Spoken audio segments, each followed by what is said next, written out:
თქვენ ხართ მარილი მიწისა. თუ მარილს ზალა გამოეცალა, რიღათი დამარილდეს.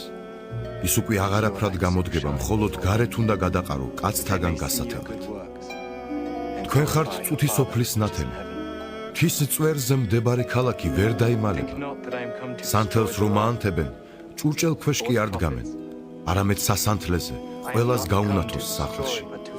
ასევე ანათებდეს თქვენი ნათელი ადამიანთა წინაშე, რათა ხედავდნენ ისინი თქვენს კეთილ საქმეებს და ადიდებდნენ თქვენს მამას, რომელიც ზეცაშია. არ იფიქროთ, თითქოს რჯულის ან წინასწარმეტყველთა გასაუქმებლად მოვედი. გასაუქმებლად კი არა, აღსასრულებლად მოვედი.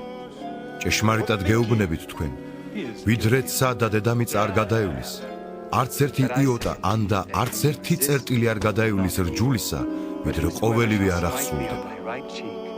ამრიგად ვინც დაარღვევს ერთს ამ უმცირეს მცნებათაგანს და ის იასწავლის ადამიანებს, უმცირესი დაერქმევა მას სათასასუფეველში.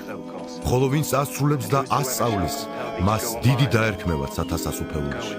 ვინაიდან გეუბნებით თქვენ, თუ თქვენი სიმართლე არ აღემატება მწიგნობართა და ფარისეველთა სიმართლეს, ვერ შეხვალთ სათასასუფეველში.